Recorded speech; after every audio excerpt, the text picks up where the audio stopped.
Hello, Homestead. Please stand for the pledge. I pledge allegiance to the flag of the United States of America and to the republic for which it stands, one nation, under God, indivisible, with liberty and justice for all. Please remain standing for a moment of silence. From Homestead Media, this is HHS In Depth. Coming up today on HHS In Depth. Did you know Homestead features a real FM radio station within its walls? Find out all about 91.1 FM. Plus, one Homestead student's passion for dance leads her to a busy life outside of school hours. Learn about Makayla Henline and why she's so passionate about dancing. Those stories and more straight ahead. Thank you for joining us today. I'm Nisha Lalria. And I'm Cora Shaw. And Nisha, I am so excited for this 3-day weekend. Yeah, I can't wait to sleep in. At Homestead, there is a wide variety of programs that give students different experiences before they graduate high school. HHS In-Depth reporter Nada DeHook is in now to cover one of the rare opportunities Homestead offers to students, our very own radio program. One aspect of Homestead that not many students know about is the school's very own radio station, called The Point. It plays on 91.1 FM every day. And not only does it give students a chance to find their own voice, but it also offers them the opportunity to get a head start in the digital media world. The Point is a radio station, a full FM radio station that reaches all of Fort Wayne, Indiana. We play music from independent artists to some close to mainstream artists, things that you won't find on the radio normally. We focus on giving students opportunities that you won't find anywhere else. Most schools don't have a full-powered radio station where students can control what they play and where students can find their own personality and present a show of their own liking. A new radio show plays after school every day on The Point, and when it comes to the concept of their show, students have creative freedom. I have a radio show called The Scope, and I do it with my co-host Nisha. We both have the same horoscope sign, so we thought it'd be fun to call our show The Scope. And with that, we thought that it'd be a really creative idea to talk about astrology because we are novice astrologists. We don't really know anything. We prepare a script and we have different guests on the show and we talk about zodiac signs. The last radio show I did was called Fist Fight with Words. So we'd always have to pick a side and we'd always have to try to talk about why what we chose was better. And that is what the show boiled down to. With these radio shows, students get a chance to have their voice reach a wider audience that spans across the city. But besides people gaining a new hobby from the radio, the experiences students gain from being on The Point helps them in their future. I feel like the skills that students learn in this class will carry on past school in a variety of ways. A lot of it just comes down to learning how to articulate yourself better and make yourself a more engaging speaker, which you gain from being on the radio and also having a lot more casual conversation with people about the creative workspace. If you're interested in joining the radio program next year, you can talk to your counselor about taking the class. If you want to learn more or have any questions, you can talk to Mr. Dunn in room 600A or contact him with the email shown below. For HHS In Depth, I'm Nada DeHook. Thanks, Nada. Many Homestead students pursue their passions outside of school. For student Makayla Henline, that leads her to the dance studio. HHS In-Depth reporter Michelle Obioma brings you a story over a fellow Spartan dancing to the beat of her own drum. Finding something that you're good at and that you love can take a lifetime for most people. Homestead student Makayla Henline found her passion for dance when she was young and has continued to cultivate her craft. When I was 3 years old, my mom was a cheerleading coach and I would go with her to practices. So while she coached, I would actually stand in the corner and dance with all the Zumba classes. And that's when she decided to put me into dancing because I honestly never stopped moving as a kid. Balancing both her dance commitments and her classwork hasn't been easy. But with time, Makayla says that the task has become more manageable. Considering I dance 3 to 4 hours a night at home and 2 training weekends a month in Chicago, plus competitions on top of that, it definitely gets challenging at times, but typically I try to do my assignments sooner rather than later, and then take those long car rides and use them productively so that I don't get overwhelmed. Through dance, Makayla is able to take her self-confidence to new heights and make new friends along the way. I'd say one of my favorite things about dance is how it's kind of like an outlet for me, so I can take what I'm feeling, good or bad, and translate that into something that I'm proud of. And what's even better is having people like my teammates at studio or my friends in dance class who support me and make me comfortable with who I am as an artist. Dance keeps me accountable and like keeps me on top of things a lot, and it also like teaches me not to be ashamed of who I am and like to be proud of who I am as a person and an artist. Putting yourself out there for other people to like judge or critique is definitely stressful, but it makes me feel more confident in my own decisions. Dancing for Makayla has been a great outlet of self-expression and showing of her artistry. Even with all the long hours in the studio, she wouldn't give it up for anything. Reporting for HHS In Depth, I'm Michelle Obioma. Winter has been all over the place this week, from 50-degree days one day to ice and snow the next. What's in store for our 3-day weekend? I'll let you know when we come back. Students, just a reminder that we are less than 2 weeks away from the SAT test. The SAT has replaced iStep Plus as a graduation qualifying exam, and the SAT is also used as a component of the admissions process at many colleges and universities. This exam will be taken by all 11th grade students on Thursday, March 3rd. Students in grades 9, 10, and 12 will stay home and complete e-learning, and freshmen will also complete Ivy Tech's Knowledge Assessment Survey. Only juniors will be in the building for the SAT exam, and every junior in the state of Indiana is required to take this exam on this date. Once completing the exam, juniors are permitted to leave at 11:55 with parent permission only. They must complete the Google form by February 25th.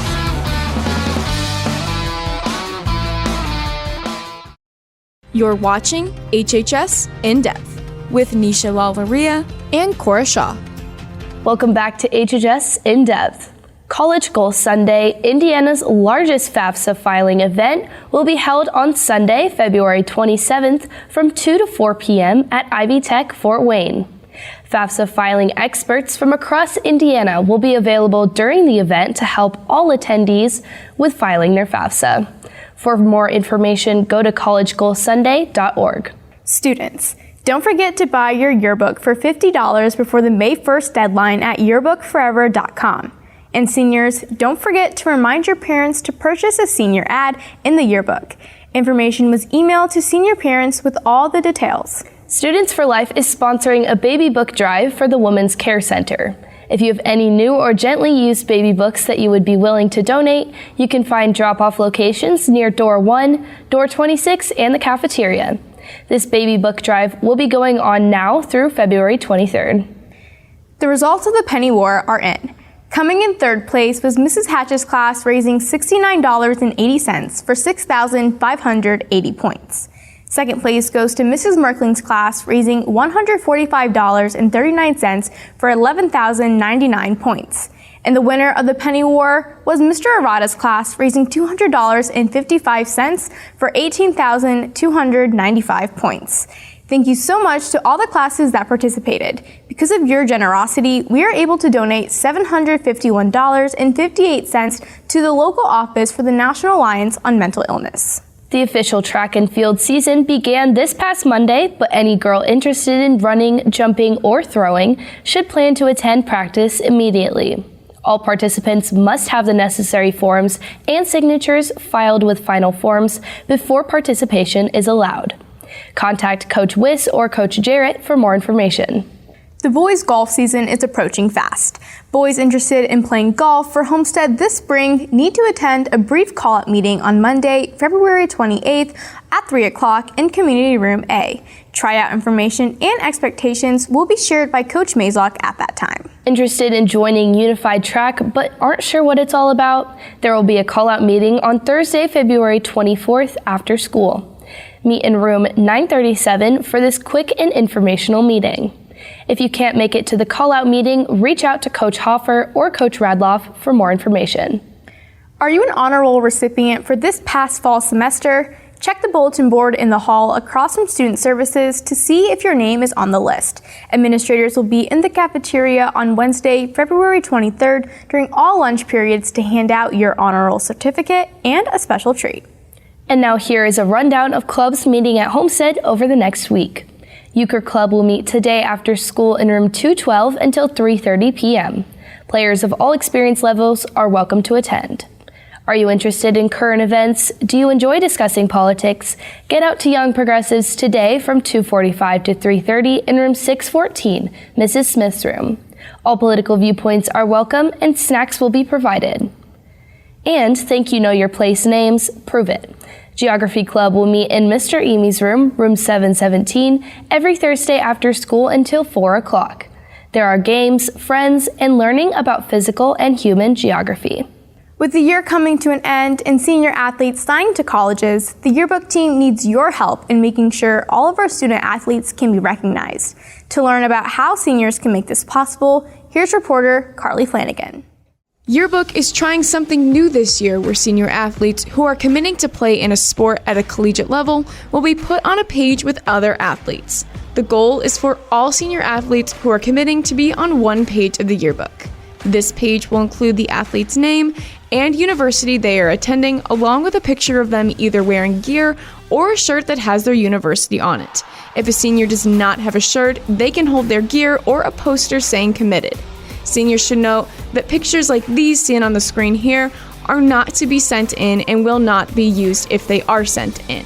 However, pictures like these seen on the screen here will be used and are gladly appreciated.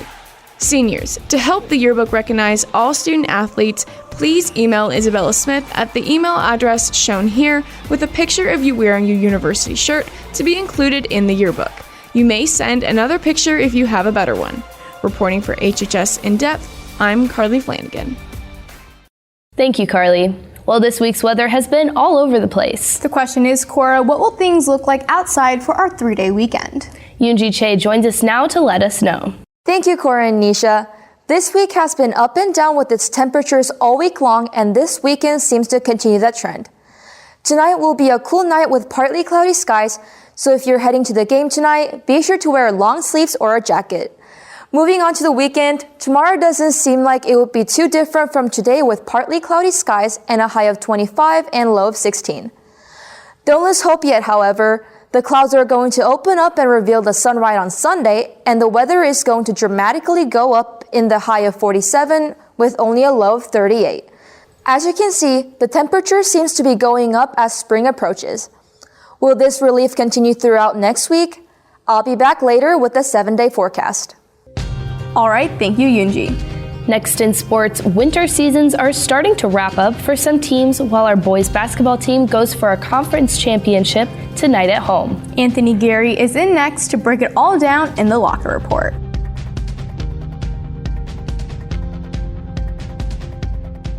Next week on HHS In Depth, reporter Bryce Garrett will bring you a story over the winter drumline. Catch this story and more next week.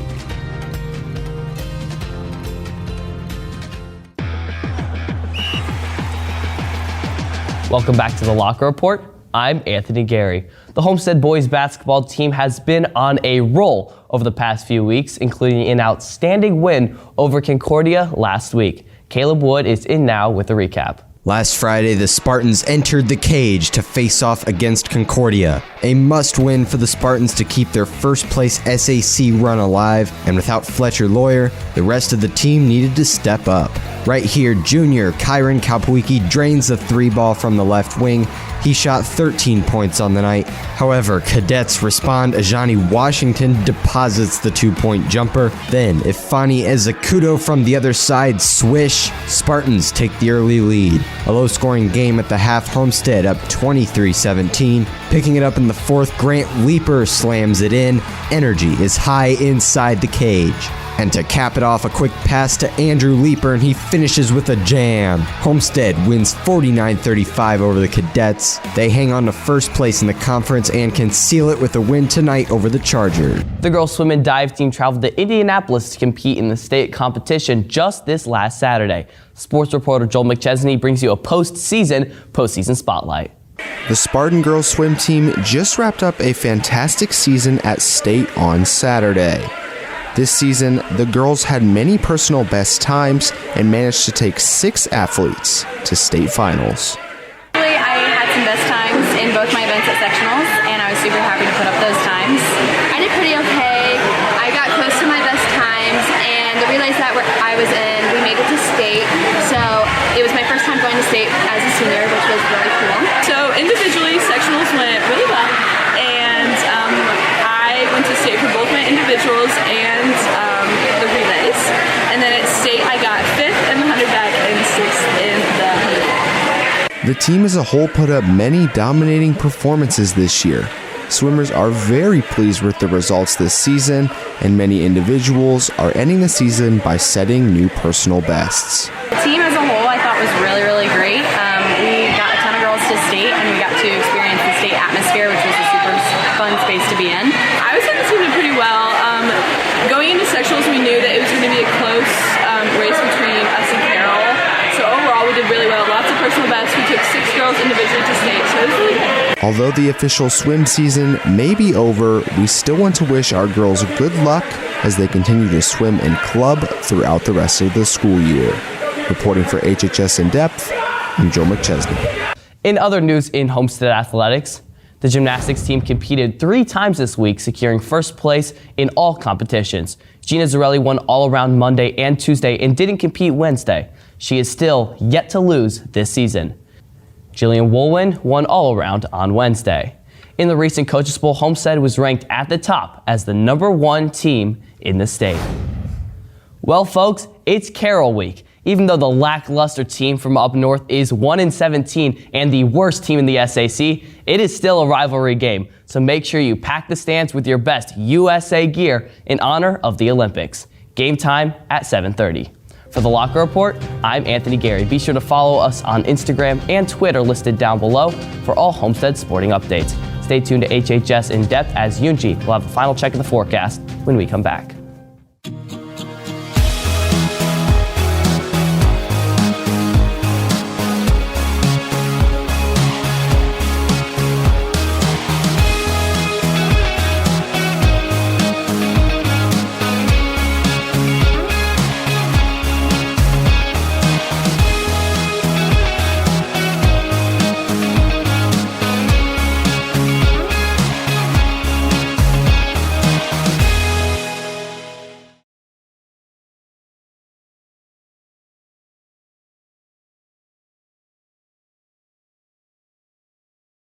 Going into next week, even though the skies will have some clouds floating around, the temperature will start off much warmer than this week, so it might be a good time to walk around with some friends if you couldn't do it this week because of the freezing weather.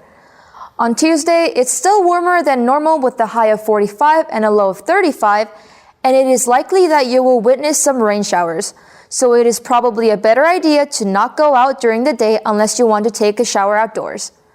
On Wednesday, the rain sticks around and the temps drop back to normal February averages.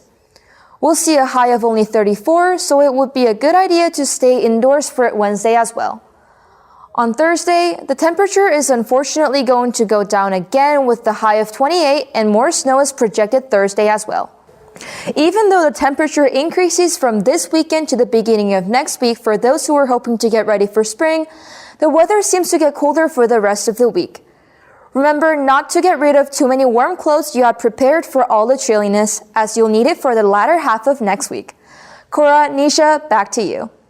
All right, thank you, Yoonji, and thank you for watching today. Good luck to all of our Homestead athletes and other performers in action this weekend. Have a fantastic 3-day weekend, and we'll see you back here again next week.